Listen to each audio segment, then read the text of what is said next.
Good evening, everyone, and welcome to the public board meeting of Monday, May 13th, 2025. I would like to begin by acknowledging that School District 72 operates over a vast geographical area. Our schools here in Campbell River, on Quadra, and our school board office are on the territories of the Likuto Nations, the Wewakai and Wewakam. We would also like to acknowledge that our region encompasses the traditional territories of the Klahoose on Cortez, the Comox in Sayward, and the Homoko of the Butte Inlet Nations. There is a short production delay between the live event that you are viewing and meeting participants, and the question and answer function is open for online for questions on agenda items throughout this meeting. A final call for questions will be made after the last agenda item, and the questions will be addressed at the end of the session. I'd like to note our large gallery this evening and thank everyone for attending. It makes us feel valued, and we know that our governance is transparent and open for anyone in the public to witness. On to Chairperson's remarks. Again, thank you for being here tonight. This evening, trustees will be reviewing proposals for the 2025-2026 operating budget. Before we begin that discussion, I want to take a moment to acknowledge the broader fiscal reality facing not just our district, but many across British Columbia. As trustees, we are legally required under the School Act to pass a balanced budget each year. This is a serious responsibility. And while it's necessary, it often means that we are faced with difficult decisions. Decisions that must be both financially responsible and rooted in our commitment to student success. Right now, we are in a deficit budget position, and we are not alone. Many districts across the province are navigating similar challenges, though the impact varies from place to place. For us, as a district not expecting student growth, these challenges are even more pronounced. This is not a temporary issue.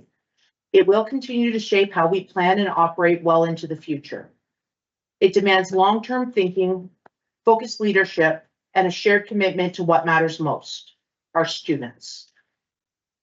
As trustees, we are guided by the principles of equity, by our strategic priorities, and by the unwavering belief that students must remain at the center of every decision we make. Regardless of the financial pressure we face, our goals remain clear: to ensure that every learner in our district receives the support they need to thrive. We are incredibly fortunate to work alongside dedicated advocacy partners, including the Campbell River District Teachers Association, CUPE, and the Campbell River Principals and Vice Principals Association. These are the people who bring the realities of our classrooms and schools to the table every day. Their perspectives help ground our decisions in lived experience, and their engagement has been thoughtful, respectful, and principled. We are deeply grateful for their partnership. I also want to extend our sincere thanks to our business department. Their continued professionalism and responsiveness, especially their decision to extend the consultation timeline last year in response to union feedback, has made a real difference.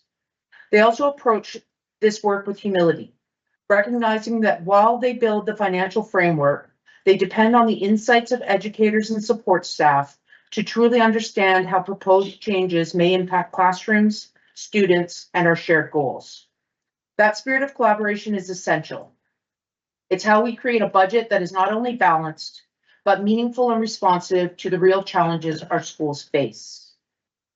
Now, I'd like to widen the lens and reflect briefly on the provincial context. British Columbia currently ranks as the second lowest funded public K-12 education system in Canada. And while that's been a long-standing concern, it's becoming more urgent. Many districts, especially smaller ones like ours, are grappling with rising costs, the impacts of inflation, and a growing need for student mental health, behavioral, and learning supports.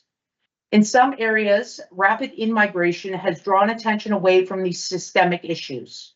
But for districts that are not growing, the strain is real. We recognize that the province is facing its own economic pressures, but let me be clear: stable, sufficient, and sustainable investment in public education is not optional. It's essential.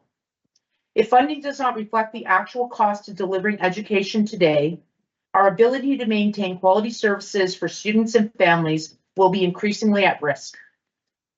We are encouraged by the growing advocacy at the community level, especially from district parent advisory councils.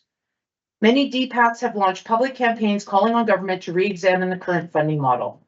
Their dedication is a powerful reminder of how deeply families care about the health and future of public education. We thank them for their leadership and their voice. These efforts are echoed by the BC School Trustees Association, which continues to advocate for long overdue investments in staffing, infrastructure, and supports for diverse learners. As BCSCA reminds us, stable investments in students are stable investments in the future of our communities. In the face of all these challenges, I want to reaffirm this board's commitment to transparency, collaboration, and student-centered governance. We know the choices ahead will not be easy, but we will approach them with integrity, with humility, and with deep respect for the voices of our staff, our partners, our families, and most importantly, our students. Thank you. On to superintendent's remarks. Thank you, Chair Eddie. I just realized we have a pretty full agenda tonight. I just wanted to highlight two programs or projects we have in our district, and they kind of encompass both ends of the spectrum. One is secondary for those students who just are about to leave our system, and one is for brand new students who are coming in. So I'll start with secondary first. Last Friday, Associate Superintendent Sismic and myself were able to go to Timberline, where they hosted an interactive expo for careers in natural resources. It was sponsored by Campbell River School District, Comox Valley School District, and NIC. And students and parents who were interested in exploring careers within the natural resources sector were invited to come. There's a number of hands-on and interactive displays set up. It was just a great day. I ran from 10:30 to 1 o'clock. And some of the programs that were highlighted were the NIC Forest Program, Drone Program, and Continuing Education Program. There was BC Hydro there, welding programs, electrical, dive safe, heavy equipment simulators were on site, marine simulators and marine training sessions. BC Emergency Services were there, geotechnical engineering, and island ready mix. And there was just a bunch of students who came up from the Comox Valley and a bunch of our own students from Kerry High and Timberline there. Just gave them a real chance to look at some trades and see if they might be interested in pursuing that. So it's very exciting. The other highlight I wanted to have is for those brand new kids that are coming in. We have welcome to kindergarten events happening throughout the school district right now, and they'll continue into June. Right now we have 330 confirmed registration for next year at kindergarten, and we projected 375. So we're already at this point only 45 students short of matching our projection, which is a really good place to be in the middle of May. We feel very confident that we're going to be able to reach those targets. And going to a welcome to kindergarten event, which I went to many as an elementary school principal, there's just really special opportunities because it's the first exposure that children have to schools, and just to see how excited they are and ready to go. It's always heartwarming, and it's great to meet the parents and really do our best to welcome them so they're off to a great start. So looking forward to having those little ones in our system next year. And boy, we're only about a month away from saying goodbye to all our graduating grade 12s. And I'll talk more about that next time. Thank you, Superintendent Manning. On to approval of the minutes of the meeting of April 29th, 25. That the minutes of meeting are hereby approved as circulated. So moved by Trustee McMahon, seconded by, oh, I'm sorry. I'd like to draw your attention to 2570. Trustee Gladys attended the April 22nd district parent advisory. That was me. Oh. That was Trustee McMahon. Okay. I didn't think I was there. So we'll make In spirit. that adjustment. And then therefore the motion reads that the minutes of the meeting of April 29th, 25 are hereby approved as amended. Yes. Trustee Gillis, seconded by Trustee Hagan. All those in favor? Is there any business arising from the minutes? Seeing none, are there any additions or alterations to the agenda? No? And the motion to approve the agenda reads that the agenda is hereby approved as circulated. May I have a mover? Trustee Harper, seconded by Trustee McMahon. All those in favor? Thank you. And on to report of board decisions from May 13th, confidential. Yes, we dealt with matters of teaching, administrative and support staff changes and property, legal and financial issues. Thank you, Vice Chair Gillis. There is no correspondence or agenda submissions, so we get to skip right down to 10A, which are educational submissions.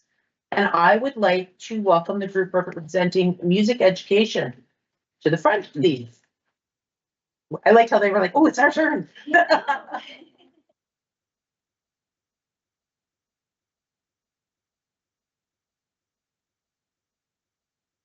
Right. Good evening, Mr. Chairperson, Mr. Superintendent, and members of the board.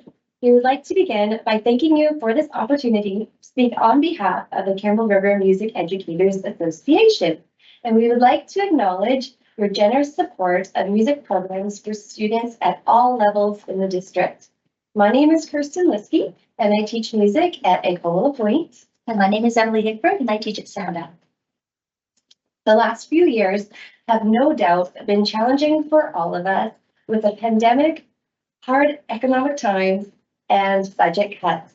In addition to all of this, last November, one of our high schools had a devastating fire, which left our band, choir, guitar, and musical theater students without a music room and without instruments or sheet music with which to learn.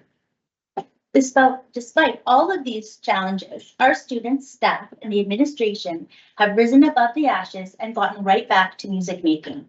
For example, just days after the fire, the Carey High Choir, led by Beth Kingston, performed a live production at the Tidemark Theatre based on John Deborah's songs. Very soon after, they performed a full winter concert for a live audience. In addition, students and staff have been holding classes, rehearsals at various schools in the district without skipping a beat. In March, our Campbell River Music Educators Association, along with Timberline High School, hosted our well-loved yearly tradition, the SD 72 Music Showcase, inviting schools across the district to perform in a celebratory evening of music. No other event in our district brings together our school community quite like this one does. Students are thrilled to celebrate music with others and are inspired by what other students are achieving. Last but not least, Carey's musical theater department, led by Carey choral director Beth Kingston, along with musical theater director Christine Knight, and singing instructor Amy Lalouette, had just finished a 3-night production at the Tidemark Theatre. At the very least, we can say our resilient music students and teachers rise to every challenge, and at this time, knock it out of the park. Your continued support of our music programs have enabled students in SD 72 to develop musical skills for lifelong learning and enjoyment, with some students being accepted into highly regarded universities for music, and some students returning to us as music teachers to help pass on the flame. And I believe there are even some teachers here tonight who have graduated from this district. You may raise your hand if you're listening.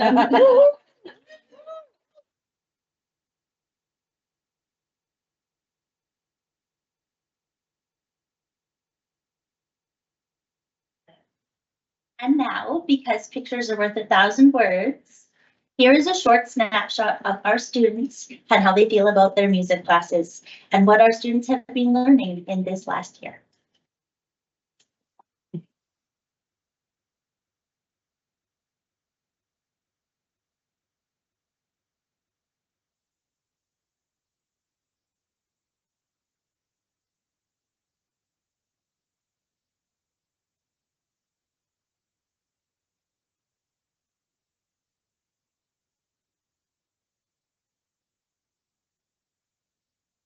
I like music because I have a fantastic teacher that inspires me, and I love being in choir. I like music because I can express myself and I love learning guitar.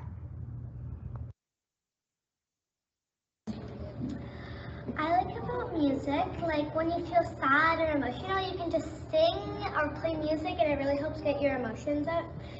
And you can, when you don't have anything to do, you can sing or play music and it's really fun.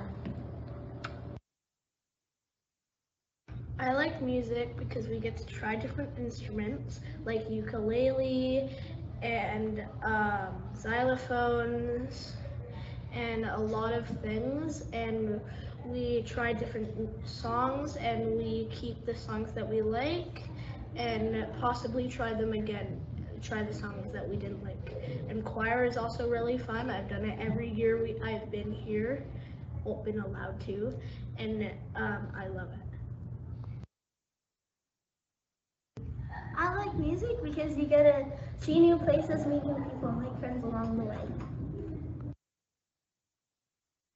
I like learning how to play instruments and singing.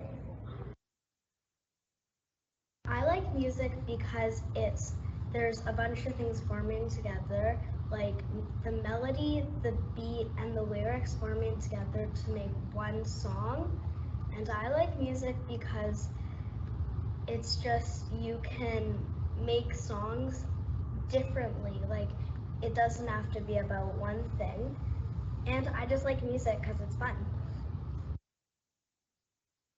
I love music because I can learn while expressing myself.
Thank you so much.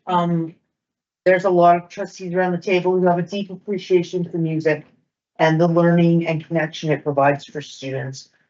Deeply appreciate your talents and your works. And thank you to all the music instructors for sharing your gifts with our kids. Thank you. Thank you.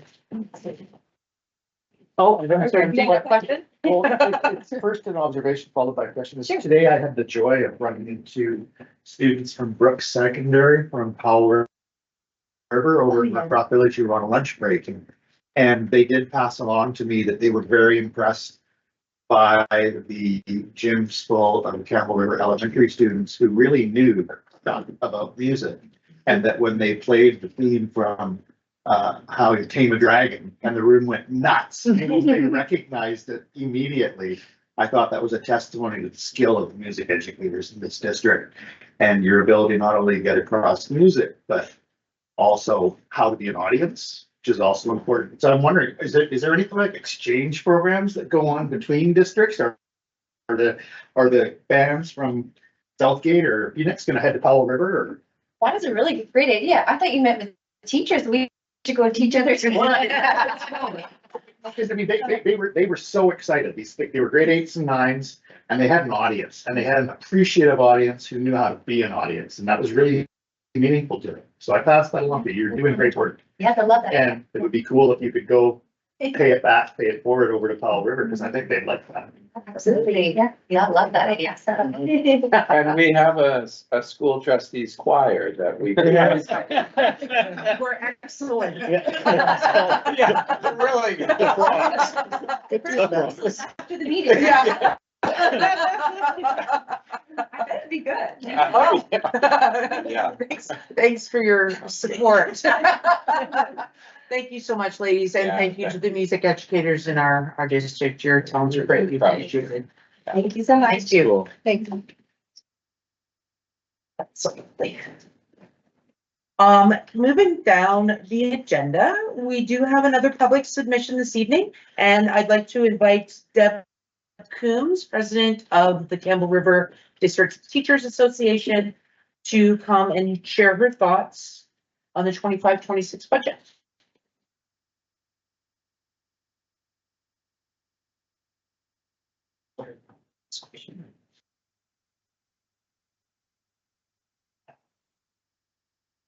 Thank you very much to those that are in the public gallery as well as those online, and thank you to the Board of Education for allowing me to take some time out of your meeting to be able to share some concerns.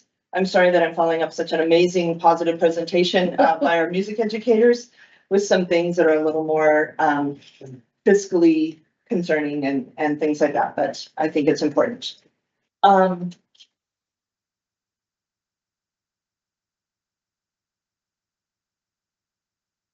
Is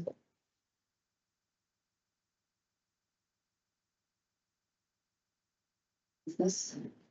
Should be. Yeah.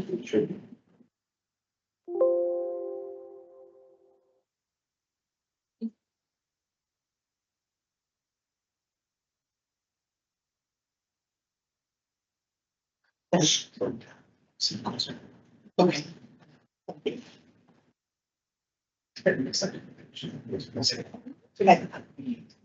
So again, thank you very much for letting me do this tonight, because I think it's really important to share directly with the Board of Education. But I do want to acknowledge that we have had some other opportunities to share our concerns around specifically the proposals within the budget that's being put forward to try and alleviate the deficit that we're facing in our school district this year.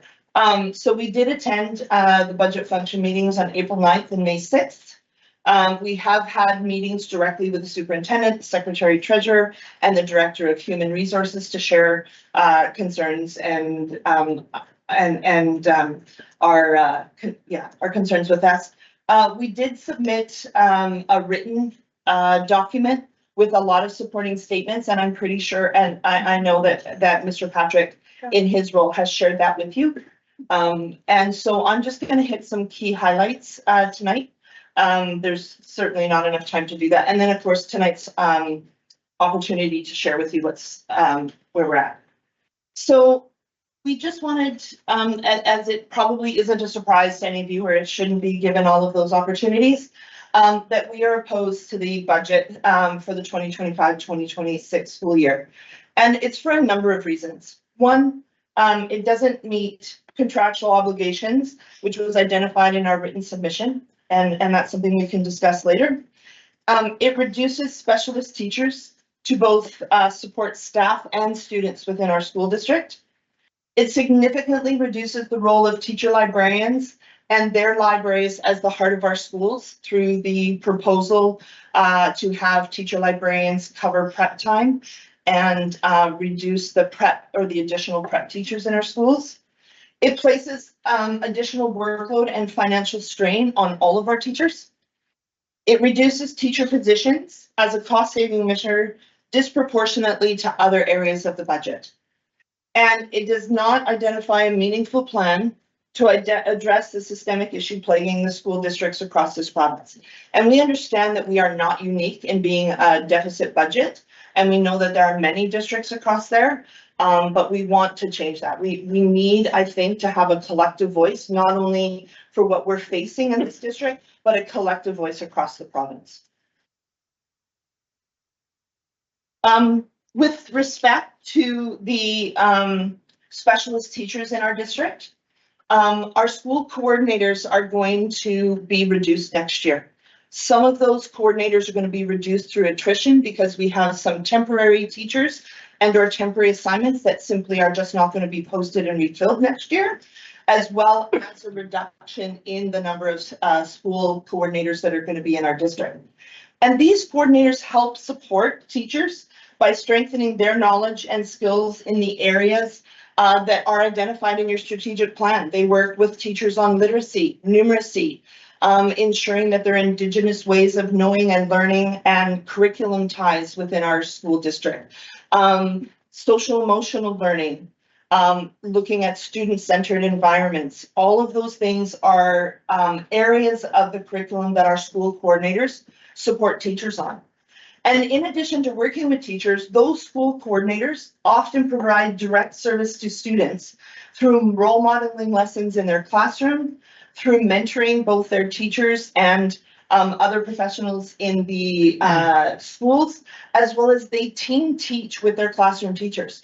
So when coordinators do kind of time in residence at certain schools, the kids get to know those coordinators because they're working in their classrooms with their teachers in those roles. So it's not just a loss of teacher expertise, it's a loss to some direct service to kids, not to mention the expertise those teachers get that will help those students better. Sorry. Now specifically, there's some concern, the other specialist teachers that we will be losing this year, if the budget proposals were to go ahead as suggested or as recommended, is these are the main key areas where our additional prep comes from. Music teachers provide 1 hour of the 2 hours of prep within elementary school. The other hour of prep that teachers are obligated to have within their instructional time is covered off by one of these other areas, either extra literacy support, PE, forest school and or outdoor education, as well as art. And the teachers who are doing the prep have become specialists in these areas. And that is really important to note because teachers, particularly at the elementary level, they have multiple different subject areas that they cover. And what has happened over a course of a number of years is these individuals and teachers have become specialists in these areas. And when they're gone, you know, people can say, well, the program could still go on, or these curriculum areas could still be done by teachers, but it's their expertise. They've developed these programs, they've grown the expertise. They have found ways to get grant money and fundraising to buy specialized equipment.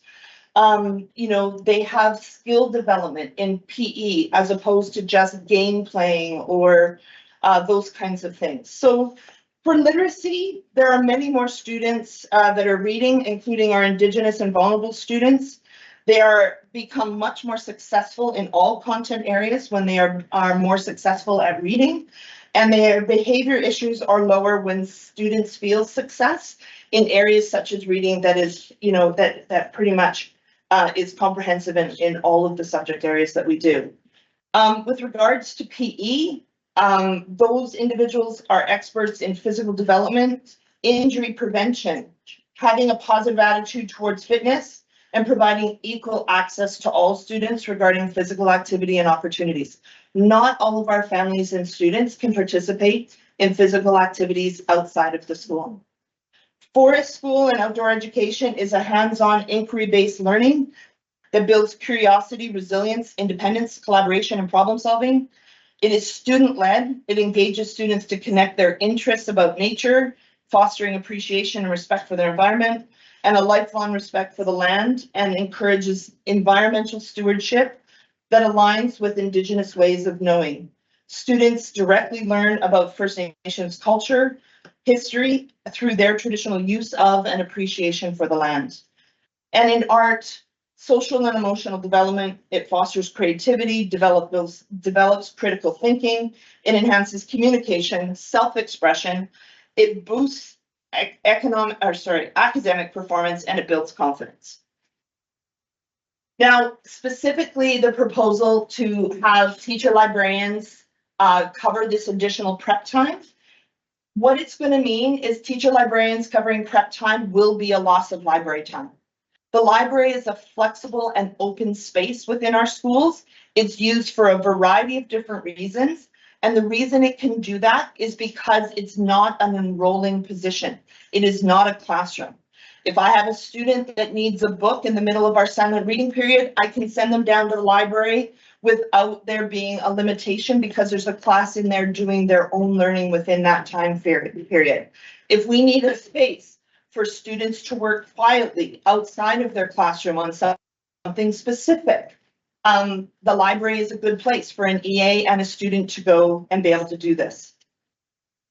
And this means that those spaces will become greatly reduced because when they're covering prep, it essentially becomes a classroom.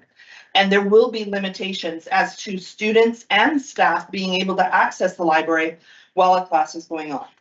And this reduces the flexibility and openness and the ability of the librarian to support literacy and other curriculum areas that they do as a part of their everyday program. So there's many more things that I've included in my written submission, but some key things that I want you to know about teacher librarians covering prep time is, again, the libraries will have limited access due to the fact that it will now become a classroom space for large periods of time.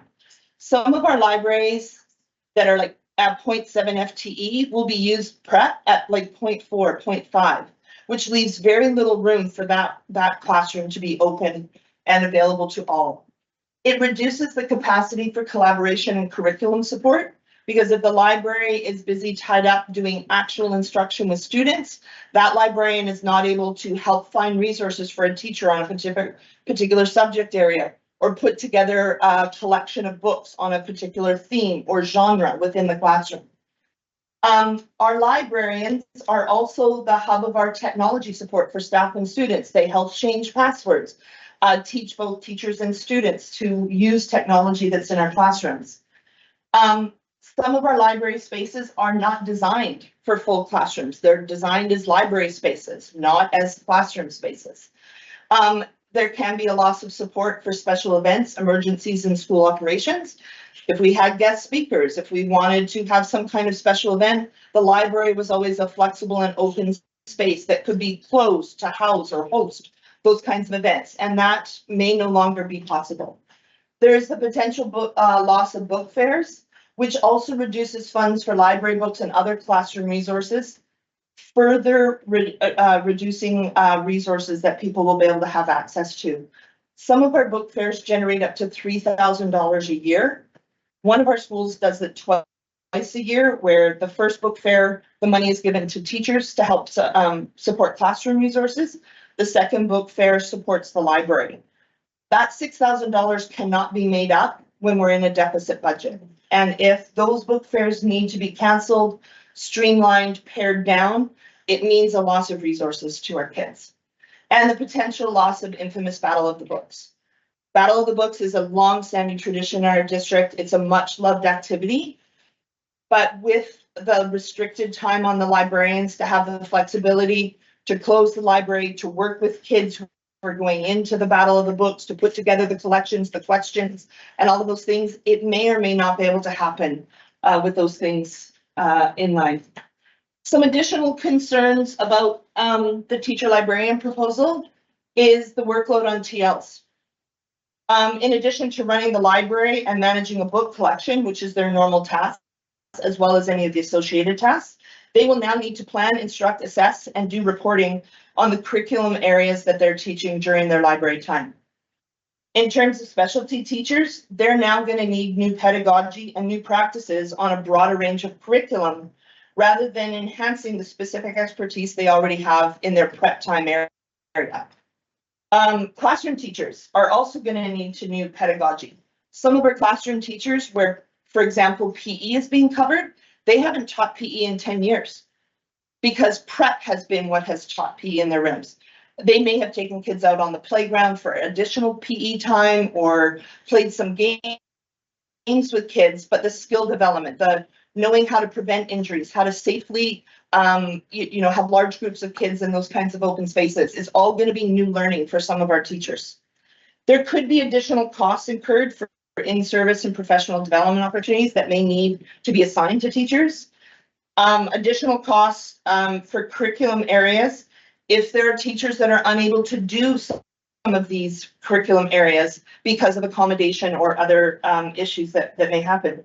And many of these specialty programs have valuable assets, equipment, and materials that if they're no longer being used, it's, those things are depreciating.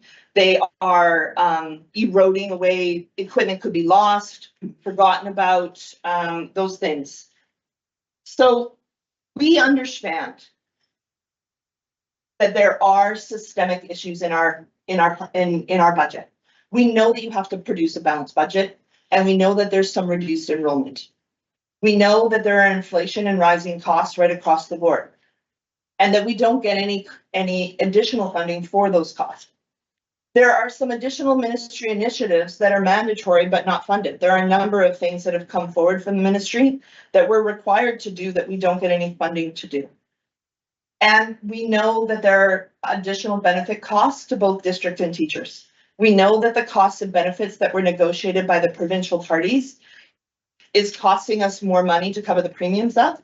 And what we need to remember is not only is it costing the district more money, but it's going to cost teachers more money, which is putting further strain, that financial strain on teachers. So just in conclusion, we need more advocacy for additional funding. And I think we need to start working together to tell the government that there is not enough funding for public education and not do it in silos where CUPE is going to them and the BCTF is going to them. And we need to collectively say this is not okay for our employees and it is not okay for our students.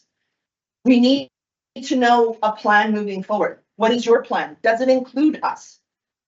How do we intend, I should have said we, not you, intend to address the chronic underfunding in our system without repeatedly asking workers and students to pay the price? I cannot express strongly enough the disappointment teachers have with this budget. We know there are difficult choices to be made. We believe that you share our values around equity and the respect for public education. Unfortunately, this budget doesn't reflect those values. It reflects austerity and doesn't have a lot of room for advocacy. I urge you to consider the consequences of some of the proposals that are encompassed within the budget that reduce things such as the teacher librarian time to support prep, and reconsider some of those. And we need to collectively begin a serious conversation about how we stand up and not just simply manage our budget, our schools, our staff, and our students. We need to stand up for them and be advocates for public education in the whole. And I thank you very much for your time tonight.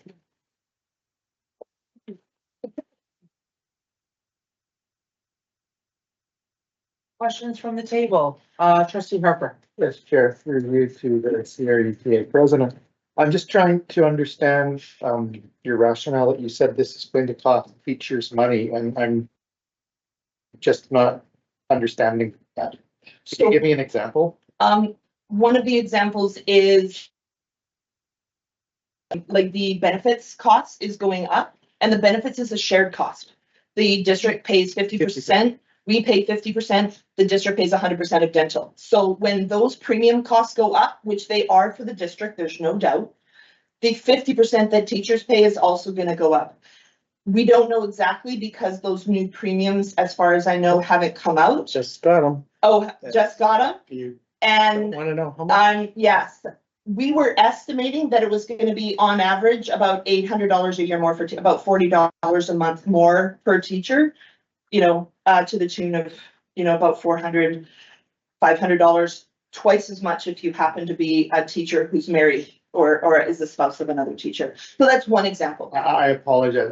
I guess my frame of mind was so focused on teacher librarians. I was trying to imagine that this somehow was tied into the issue of teacher. Yeah. The greater membership as a whole. Yes. Thank you. That's. But that being said, a second example would be if there's not enough money within professional development funds or in-service funds, we know that teachers are gonna have to upgrade in areas they haven't taught before, the PE or the art or whatnot. And so, and instead of schools having like a collective art set of materials, there's now potentially gonna be art materials in all of the classrooms, and teachers will have some autonomy around what's taught, and that could cost more money in terms of increased materials and so forth in classes.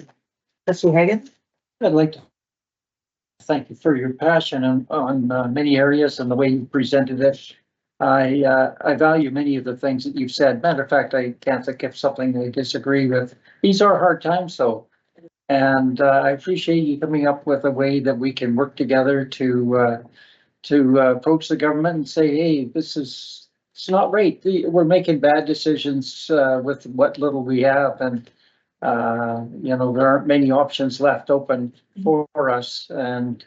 But I applaud you for your passion and your energy shown towards all these various areas, because we have the same concerns in many of them. So, or at least I do. Thank you. Thank you. And I would encourage you to have a look, just this past week. I was at the public education conference with one of our DPAC representatives, and there was some really good information sharing and stuff there. And one of the things that was shared is just last week, Surrey teachers have done a collective campaign, and that campaign is an advocacy campaign about the underfunding of our public education system, specifically in Surrey, which of course, as you know, is our very largest school district, and it employs the most teachers, has the largest group of kids. And the DPAC president, the QP president, the school trustees, and the BCTF president there, the local STA president, have an actual campaign that they've collectively worked on to have a united voice, speaking on behalf of the Surrey teachers, workers, and the kids in that district. So yeah, it can be done, and it can be done successfully, I think. Any further questions? I just want you to know, Deb, that we do very much so appreciate your passion, and you are always available, pushing the rights of teachers, the employment rights of teachers, and bringing forward their voice to the table. I totally could not agree more that we need to be united in our advocacy. We are currently experiencing the repercussions of not being united in our advocacy, and we need to unite and push government across all K-12 public education systems in order to raise our voice. So I look forward to doing that work alongside you. And thank you so much for your presentation. Thank you, and I hope that you'll take some time to look at the full submission that we've given toward the board budget. We appreciate that. Thank you very much.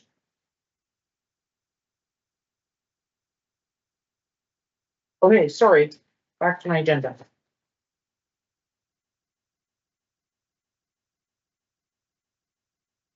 On to item 14A, Business Administration, the quarterly finance report for the period ending March 31st, 2025.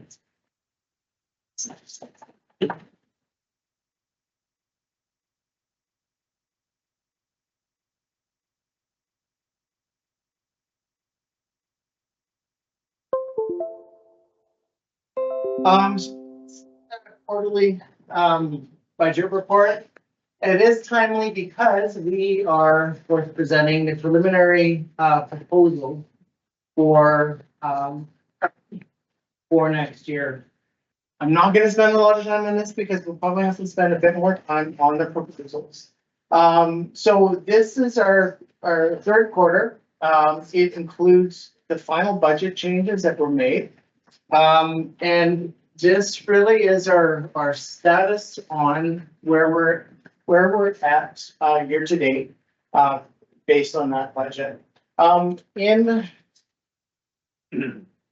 this, can't really see it, but, the final budget for this year was predicted and, estimated to be a $1.4 million deficit. But that included about, $850,000 structural deficit in the operating. So the budget proposals you're gonna see a little bit later are just the operating. So this includes the planned spending, that we had and a little bit of the savings. But just to point out though, this deficit uses all the savings that the board has. So looking into next year, that is why we've had to look towards a balanced budget. Now it's kind of funny because the year-to-date, budget right in the middle here, really says we're, as of March 31st, we're $2 million in deficit. But you'll notice that our over budget, you've got a negative 123, and under the expenses, you've got a positive 125. We're actually pretty close to our budget. Now, we're at $2 million, but we expect by the end of the year that deficit will be down to only $1.4 million. Because, and some of it is just timing as we get to the end of the year. Some of the expenses will slow down, but the revenues will keep coming in on a monthly basis. Now, I have a couple of items, it's in my other book, that I have to point out here. Couple concerning items, the $355,000 for the teacher, that's high. It's a concern to me. I feel like it's too high. By the end of the year, we'll probably be able to do some adjustments, but it's higher than it should be. So we will likely end the year over in teacher wages. Benefits is high as well, at $163,000. Now I did just get benefit renewal rates. They're the same as they were last year. So the reprieve that we were hoping to get from reduced or just even average inflationary costs and benefits, we're not getting anywhere from 10 to 18% with our extended health benefits. So we'll continue to face the same. So this benefit budget amount likely means we'll end the year a little bit over, not as much as we have been in the past.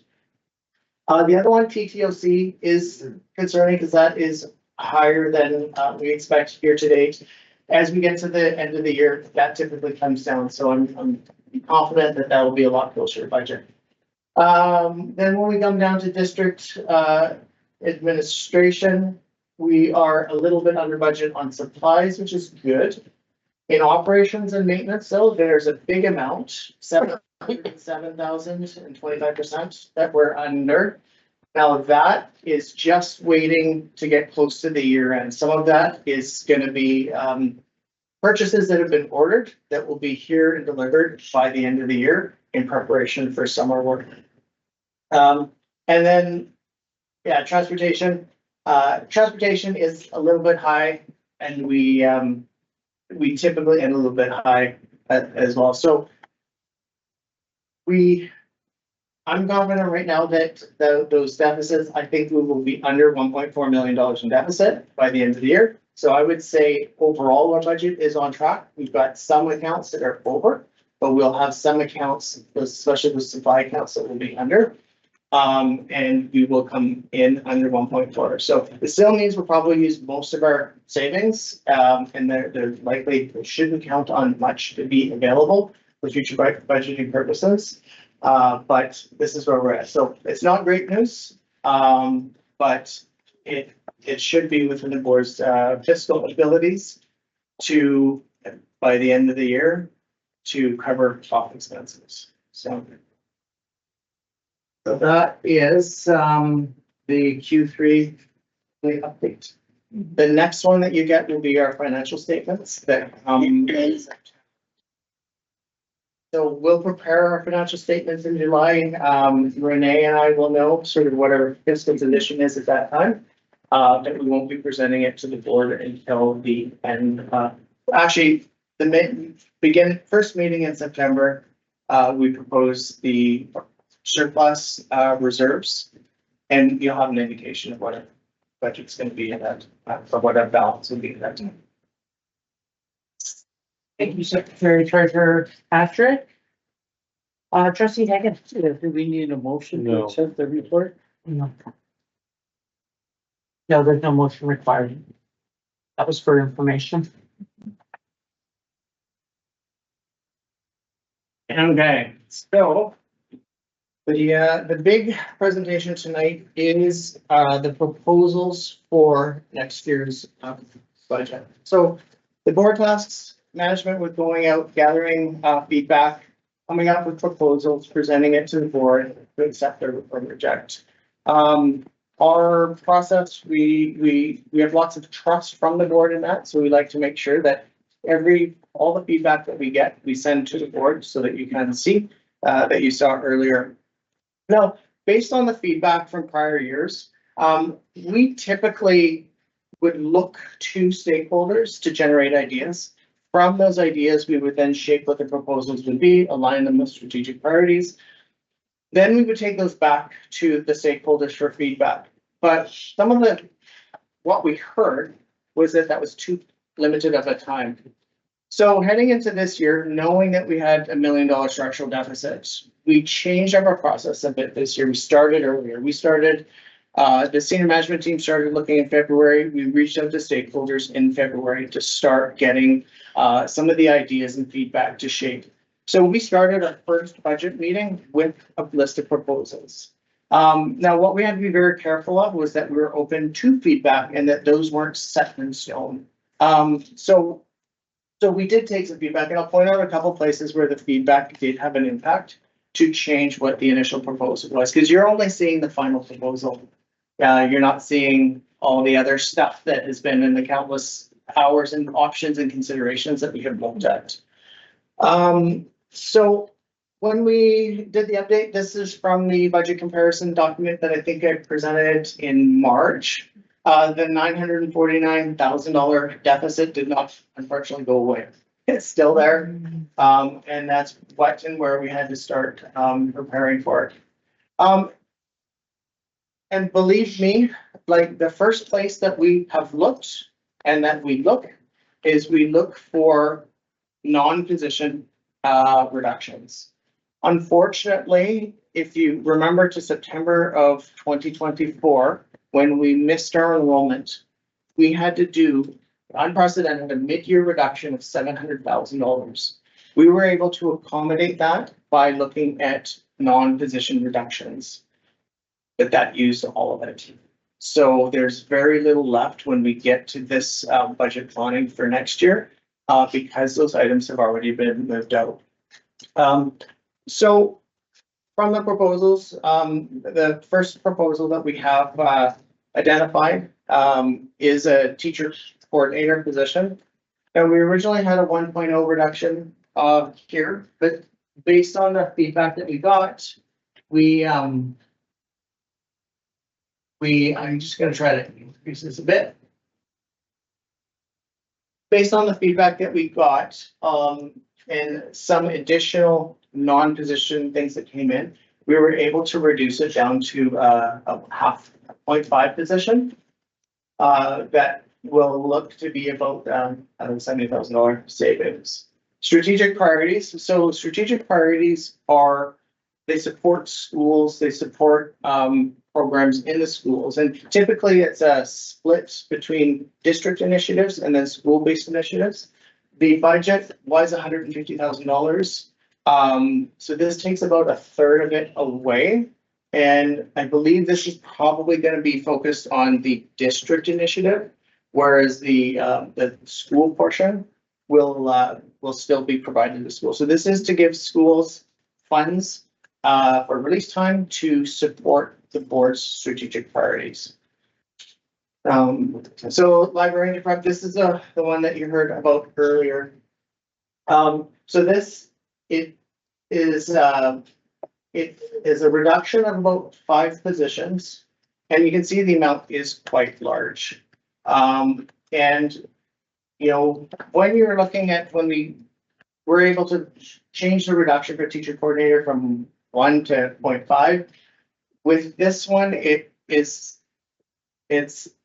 better to just leave it as a whole and to try to reduce some of the other teaching positions for elimination. So we're still proposing that for the librarian in elementary to cover additional prep. Yeah. Just to clarify, those 5 positions aren't teacher librarians. Those 5 positions are the non-enrolling teachers that typically cover the prep blocks, focused on things like art and PE. Yes. So just to be clear, it isn't the teacher librarians that are being reduced, they're being reassigned to cover prep, and then those prep teachers, do we have positions for those prep teachers? We do. We have some jobs, so, and maybe not ideal positions for them, but we will have some positions for them.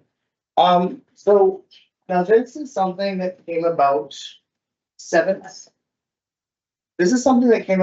about 7 years ago, and something that our school district has had unique elementary prep models in the past. So this really is new to our district. It's new to our principals, it's new to our teachers, it's new to our librarians. If you've worked in other districts, then maybe you're familiar with what this model is, but it's new. This is what we've known. But about 7 years ago, more funds based on collective agreement settlement allowed for more prep. And at the time, as a district, we could have chosen to set this up as a prep model. But instead, what we decided at the time was to allow the schools to decide what model of prep they would like to do. And they've created some fabulous programs, as you heard earlier. But it does differ from school to school. And this is one where when we go back to the strategic priorities and we consider the strategic focus of literacy for the board, this one will provide librarian literacy to all the students, whereas under the additional prep model, it's mixed as far as what they get. Some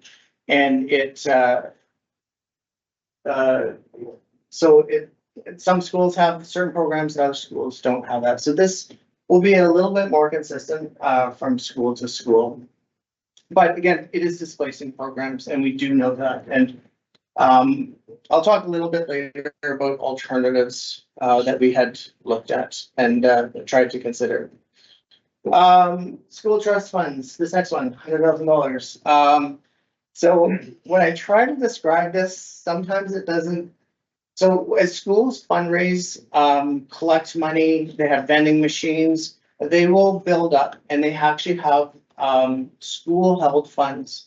Now, usually those funds are for a purpose, and it's a fundraise or it's collected for a purpose, and they will go do that activity. But sometimes there's little bits that are left over, and over time it starts to build and build and build. And I can remember one situation. So I was here in the 2000s where the 1982 band trip still had $500 left in it. Well, that should be reutilized for other purposes. And some schools are really good at doing that. Others are nervous to touch that. So what this is proposing is for us to send in Associate Superintendent Sismic to review those funds. Yes, I'll put you in there. And to review those funds with the principals to look to recover some of them. So as you can see, like we're trying to keep cuts, reductions away from positions. So this is one area where we're hoping to look. A couple of years ago, we looked at school supplies. There was a bit of a surplus that built up. That's used and gone. So this is a proposal to recover some money without impacting school supplies.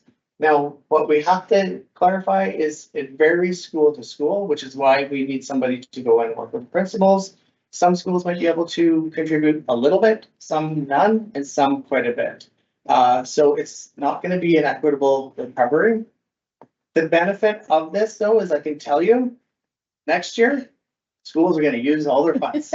So this is likely a one-year thing. And as was pointed out by Trustee Harper at a previous time, this is a reduction, is a one-year thing. It's not a structural fix, but we're trying to, again, keep it away from positions. Yes. Well, I think you've addressed my question.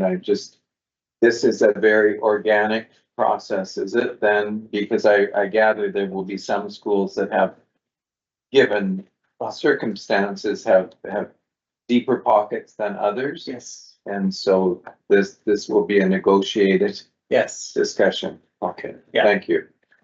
Yeah. You've chosen the right man. Yeah, yeah. So, yeah. And so this next item, principal prep, so this is really identifying a little bit of a change, but this doesn't change principal rep. Principals, VPs mainly will still have access to their prep, but this is reducing it by about half. EA intensive behavior. So this is one of the new items that we had identified after the initial proposal that allowed us to reduce that teacher coordinator. And actually there also was another teaching position that had been identified that was inclusive ed connected that we were able to completely take off of this. So initially we had 7 teaching position reductions identified, and we have been able to, through the feedback, reduce that to 5.5.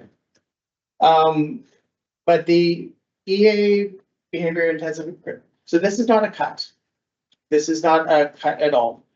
This is a program that we had identified to address the complex behaviors, increasingly complex behaviors with some students, and to recognize the extra training and responsibilities that some EAs had with these students. It was new. It's only been in place for 1 year. When we developed the criteria, not just trial and learn, it ended up what we expected to be not a lot of EAs, to really focus on the specialty EAs. And let's say 15 EAs. It ended up the EAs meeting criteria was like 70, it was almost half all of our EAs. So it wasn't the original intention of, so we've revisited that criteria heading into next year. We expect that amount to be less. And so there will be fewer EAs who qualify for that. And therefore there will be less cost associated with that. It's not a budget cut, and your decision here does not drive that, but it was really recognizing the savings we expect to get that.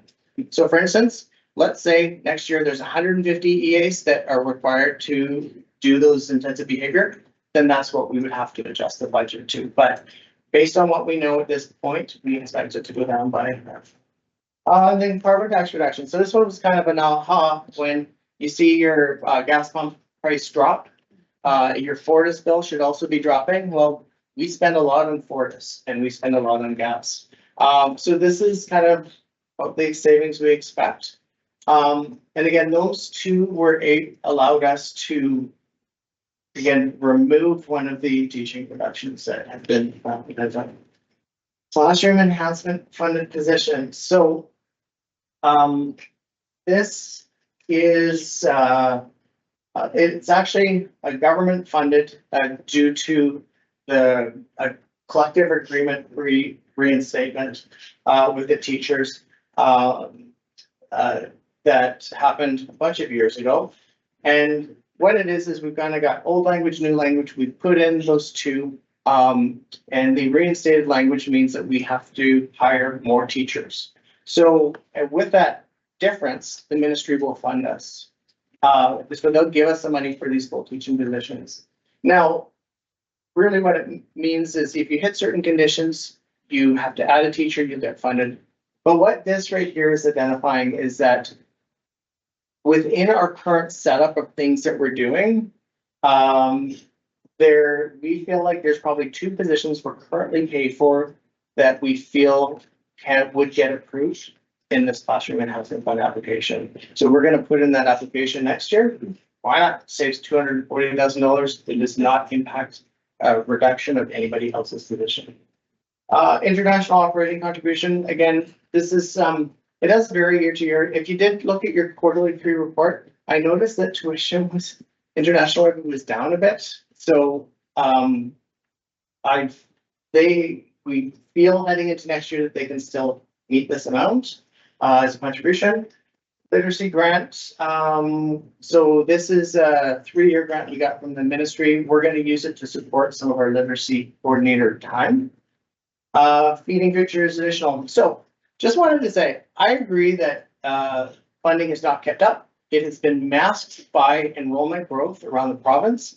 When referencing Surrey's growing and there's still $16 million in deficit.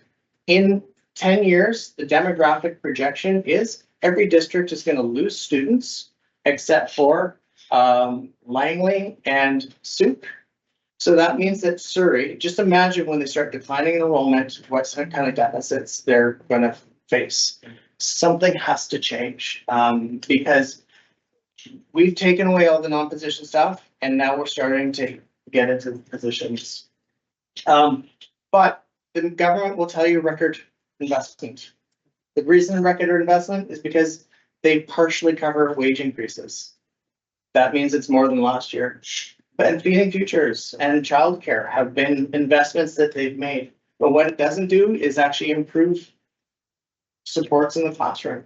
And in fact, Feeding Futures and take away time from business operations staff who have to support all the bills, the payroll and all that stuff. So what we're looking for here is that we expect that program to cover a larger share of that business operations support. Expiring exempt professional development. So different employee groups get different professional development allocations. And for example, it's in a contract. And it's a bit different than other union groups. So it is particular and specific to them. But and there's a 2-year limit. If you don't use it within those 2 years, then you lose it. And on average over the last 5 years, this is the amount that really has been lost or expires. So we might as well identify it as budget savings. It doesn't cut services to people, but it will get us closer to balancing that budget. So then here's another item. So some of the feedback we heard was like, let's not reduce teaching positions. Let's try, can we look at information technology? So about 2018, we did a big $1.8 million investment based on recommendations for technology investment. The timing of that worked out really well. We beat COVID. We had mobile devices, we had Teams, we had everything set up in time to support students and staff in a COVID environment. Those devices now are really, really old and they're starting to fade, and they probably, our goal was to replace them every 5. Some of them are now in 7 years. The ideal industry standard is 3 years. So we're at a point when we had tried to build this in last year, but we're at a point where as technology fades, we're gonna have to just start pulling devices. And so the question is, who do you take them away from? So we need this investment to get back to replacing those items. Now, when the board did that $1.8 million investment, there was an annual amount put in to pay for and try to evergreen that technology. Now there was a budget cut that actually reduced the equipment budget a couple of years ago, but some of what you're seeing is surprisingly the devices themselves haven't all gone up a lot. What you're seeing is on the licensing side, you're seeing that just escalate. So like we had, I'm looking at the text, I can't say it, but we had a license that was probably like $13,000. A company buys that company and then wants to charge us $80,000 a year for the same thing because there's no choice. So on that licensing side, those things are really unpredictable. Our techs do a great job continuously looking at reviewing technology for more efficient ways, but on a whole, it's been going up. And right now we are in a bit of a deficit. So based on the feedback with us reducing and identifying those other items, we decided to reduce it by about $50,000. And it allowed us to save a position. Last one, Director of Indigenous Ed.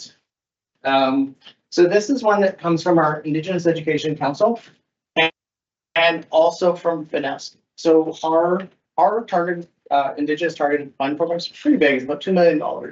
And historically, we have paid for a district principal when it was that position and the director out of those funds. Finesk and IEC are asking for the whole salary to be transferred to operating, based on our Indigenous worldviews and perspective, strategic focus. Now, we did explain that in $1.5 million deficit, that's difficult to do, so we've committed to doing it in thirds, to eventually transfer the full salary over. So we got that so these bottom two are additions, whereas everything above is basically like a cut. Now I do have to point something out here. You do see a lot of teacher positions on there, but as we headed in before we built this budget, we created our staffing schedules. A lot of our stuff is on formula, so as you see enrollment declines, you'll see things change.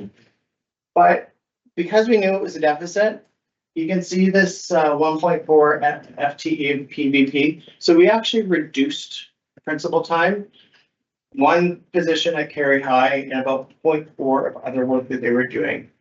So we've already pulled that back. I probably should have left it on the list, which would have changed some things, but because it was a given, I just pulled it out. It helps get to a balanced budget a whole lot faster with less amounts, but it is something that is important because you do see just teaching positions up there. And like looking forward in future years, next year, where I know there's 2 elementary schools that are probably gonna lose VPs. Just based on the enrollment, we will see some support staff reduction. So it does and it will come this year. Unfortunately, it's on this list. It is showing just the teachers.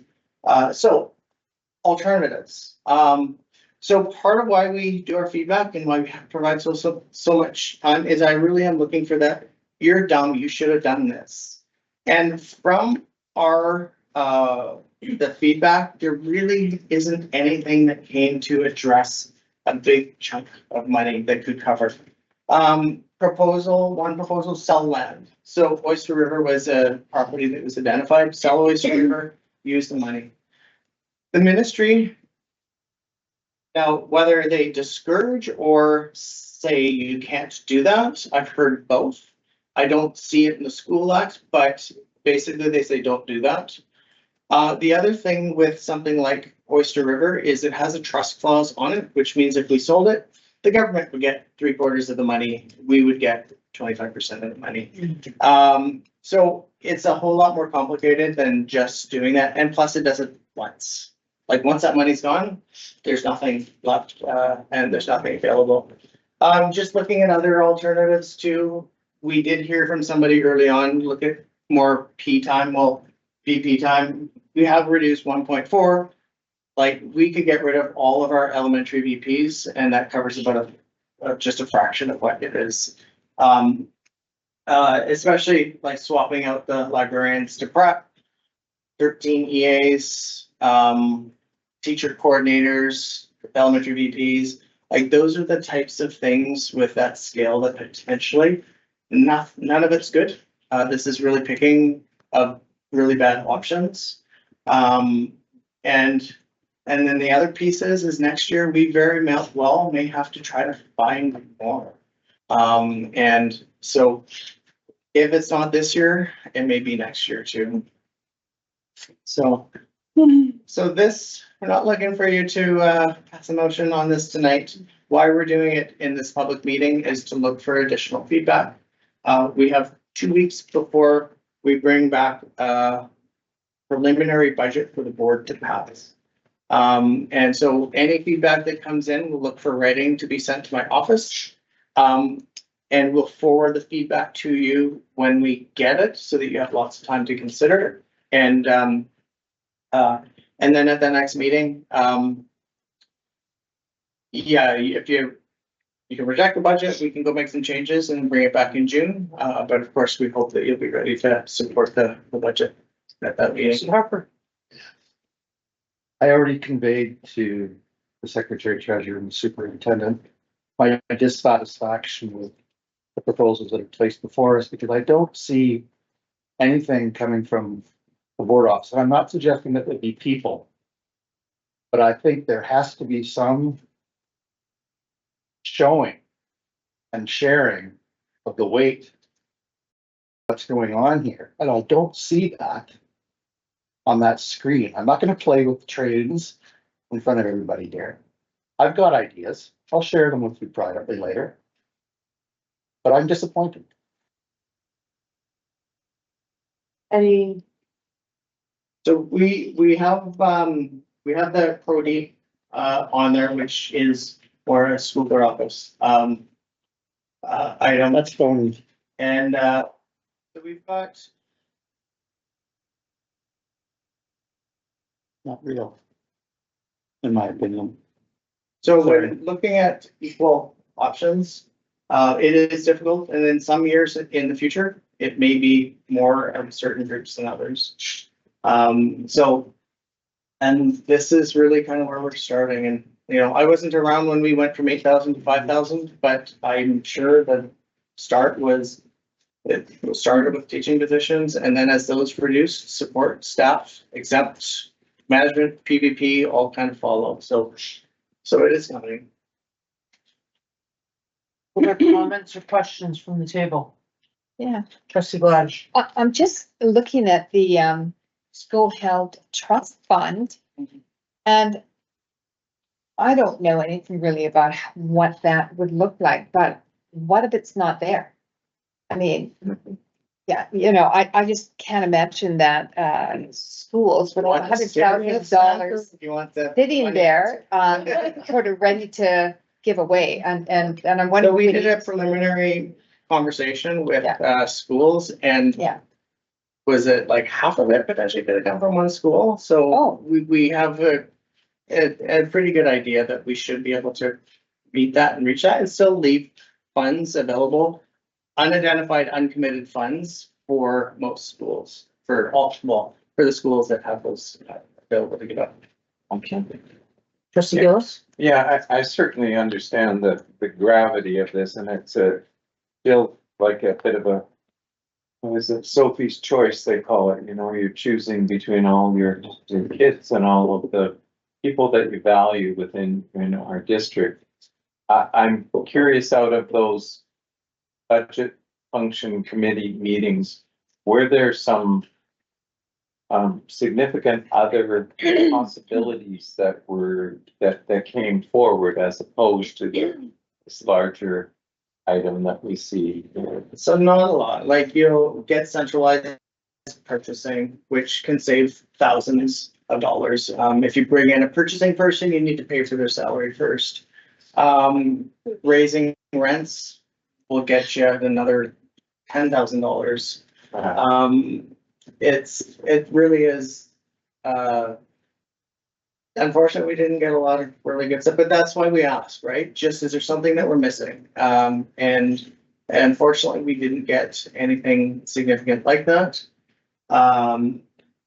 So, yeah, and like, we're also, in any given year, we're always looking, right? When we see efficiencies, we don't just save it for budget. Sometimes we'll actually implement those efficiencies right on the spot. And so, but yeah, nothing else has come up, and nothing within our review and reconsideration. Because hearing feedback, frankly, yeah, let's remove the $650,000. Let's take it from somewhere else. We've looked. Trustee McMahon. Yeah, I mean, I'm would be, an understatement to say I'm disquieted by this, and I'm further disquieted by the fact that going into next year and the year after, we're gonna be, you know, really looking at the bottom of the barrel for ways in which to, make this all work, but I'm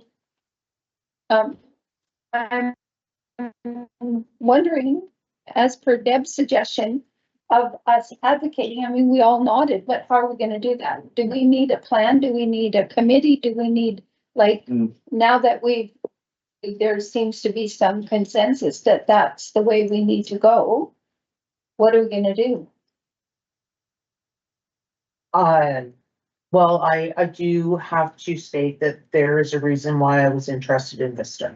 I meet with the Vista executive next weekend, at which I hope that we're gonna discuss some of these exact topics, how we unite our voices as board trustees to begin the advocacy campaign, continue the advocacy campaign, but really amplify it with our partners, to really speak to government about the inadequate funding. Of course, this funding carries us through until the provincial budget is approved next spring.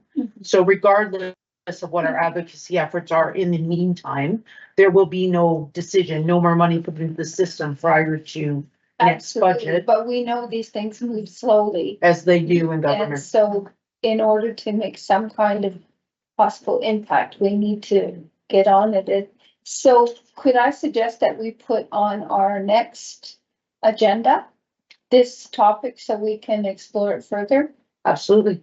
Great. Natalie, can you make a note of that, this makes it to the next public agenda and we can start to have discussions about how we can, and perhaps we can invite CRDTA and QP to be at next public meeting in hopes that they can provide some feedback about where they might have some options and abilities to help support the movement. Any further questions? No. I know that at our BCSTA AGM, there was a very strong single voice about the need to advocate for more funding for the Ministry of Education and Childcare. So I don't think we're alone in this. No. We're all in the same boat, but I do think that we need to act locally, and maybe we do need to have a little meeting sooner than later to talk about what that could look like, and definitely make that part of our agenda for the Vista, because we're all in this together, and maybe we need to pull in the MLA as well to advocate as much as she can on our behalf. Agreed. So just with process, I want the public to know that these are proposals. This is not the set budget that will be brought forward to trustees at the next meeting. As Secretary Treasurer mentioned, he is open for suggestions. If community or our education community has some proposals that they'd like to bring forward, we would be happy to hear. Secretary Treasurer Patrick would be happy to hear them. It is not our intent to cut positions. I am pleased to know that we have places to put those positions that will be displaced. But next year it may be full cuts, because that will be our position. Any further questions or comments from the table? Seeing none, I would like to, there are no committee reports this evening. Any other business? Questions from anyone present on the agenda items for this meeting or online? Heather Coombs from CRBTA. I just a question, would it be fair to say, because I know that it was, I know that the board is trying to do some fairness and equity in terms of budget proposals and where cuts are coming, but would it be fair to say that the 1.4 principal vice principalships, yes, they're being cut as principals, vice principals, but would those individuals not have to be reallocated to teaching jobs, which is an indirect reduction of teaching positions in the district as well? Yeah, that's correct. Not indirect, it's very direct. Thank you. Any further questions? Anything online? There is. Oh, is it just a comment that's coming online? Thank you. It's an anonymous comment. It looks like. Thank you to Joyce McMahon for your thoughtful suggestion of creating a working group, and QP 723 looks forward to engaging in those discussions with all stakeholders. So reading that, I assume it's from QP president. Suspicious. Any further comments or questions from the gallery or the table? Thank you for your commitments, and thank you for the important conversations we had tonight, although difficult. May I have a motion to adjourn? Trustee Hagan. Thank you. So adjourned. The meeting has been Hagen.